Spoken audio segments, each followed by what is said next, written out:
Eilish, What Was I Made For on BBC Three Counties Radio. Now, the next thing I'm going to talk about on the show comes because my mum has come back from a month of travelling, and she was in Italy and there was a heat wave, and she's come back and she literally opens the curtains in the morning and goes, no, I'm not having it. This is unacceptable. And she's genuinely miserable, like genuinely upset. I called her on the train home one day and I was like, can I get a lift home from the station because it's chucking it down the rain? She was like, yeah. I was like, are you okay? She was like, no. I was like, why? It's raining.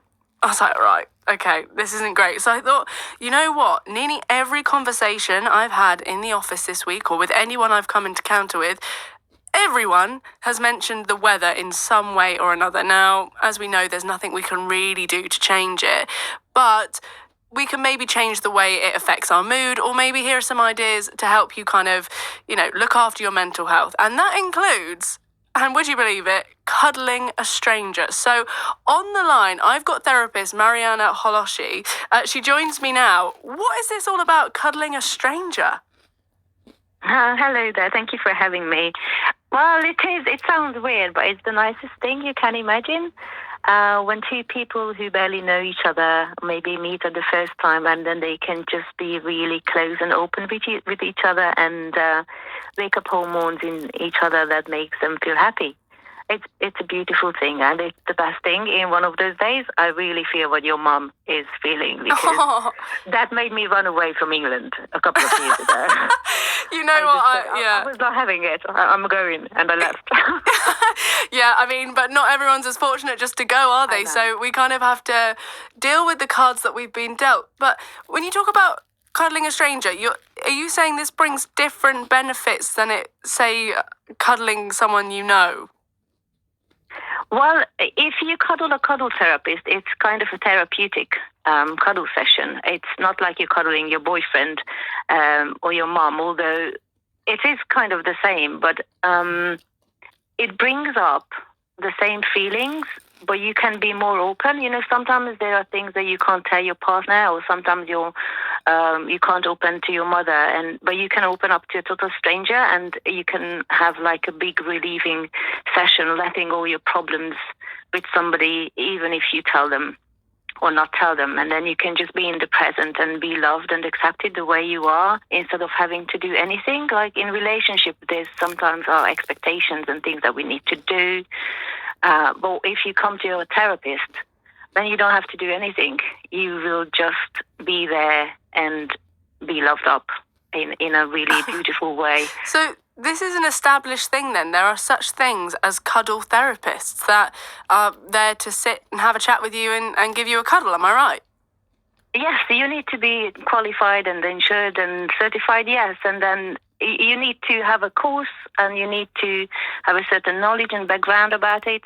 It's not just that I decide I'm going to cuddle people for money. No, it's a proper thing. It's new in the UK, so a lot of people don't know about it. What an amazing thing, though, when people say, what do you do for a living? Oh, I'm a professional cuddler. And yes, granted, you have to get permission before you start cuddling people, and you can't just go around hugging people for money. But what a lovely way to kind of give back to people and help those who, do need that connection, and like you said, are kind of looking for something outside of their family where they can just open up properly.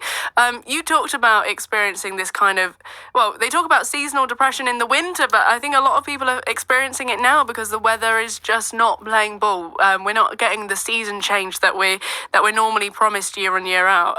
So what are other ways that people could handle the weather and look after their mental health? Apart from cuddling? Apart from cuddling. There's plenty of things that we can do. The one thing is that we need to accept that there's nothing we can change about the weather. Well, the weather is the same, so we need to change something within us, or we need to change the relationship we have with the weather. So if we live in England, we have to be ready, and you just need to. There's certain techniques and tools that you can use and cheer up yourself. Like I was really not happy the other day as well. I wanted to go out, and it was like really rainy.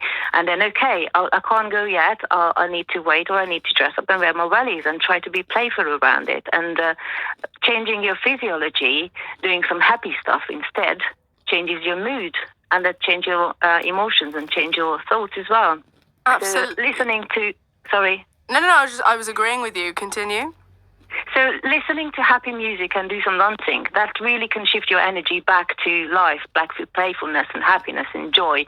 And then if you do that, then you're going to handle the weather outside even better. Or reading a lovely book, or watching a movie, or do some cooking and dancing, or having a cold shower to regulate your nervous system. We need to know ourselves how we react to things, and then according to every person's taste, we can do something about it. My thing is the music really helping me, jumping up and down, like changing my physiology. Music, that's my thing. Yeah. That's where, if you go and learn about things like this, how to shift your mood, these are the two things that always come up in every course. Well, it's funny you say that, because the next song I've got lined up on the show is going to absolutely do that. But before we get there, if people are intrigued by cuddle therapy and they just want to find out more information and perhaps more information on you, where can they do that? So my website is my name, mariannaholosi.com. And you can listen to a few interviews there, and I've got information and testimonials. Like, it's not just a cuddle. Cuddle therapy is so much more. It's a connection between two people. It can be really intimate. Intimacy means into me, you see. So if you do eye gazing with a stranger for 2 minutes, 5 minutes, you can see through the soul. You can really see deep into somebody, and sometimes it is part of a coaching as well. Or some people talk, some people don't talk, some people just need really a cuddle and a stroke. It's all is different, and there's plenty of articles that you can find if you Google cuddle therapy. But my website has got lots of information as well, and my Instagram is the same, Marianna Hollosi. It's really good for the physical body as well. It really de-stresses, and it really relaxes people. Some people can't de-stress without this. I've got people with ADHD and Asperger's syndrome who are so anxious that they like basically are shaking for the first half an hour, and it takes them a really long time to settle and calm down. But then they can reach such a calmness that they can't reach themselves, because basically the people just tune into my energy, because my nervous system is regulated. They just tune into me, and then they become kind of me energetically. Yeah, that's so clever. I mean, it sounds fascinating, and I definitely implore people to go and look it up. And if anyone is feeling down, and like you said, you should listen to some music, jump around, this next song's going to do that for you. So thank you so much, Marianna. Brilliant. And let's get on Happy by Pharrell Williams. Thank you so much. It might seem crazy what I'm about to say. Sunshine, she's here.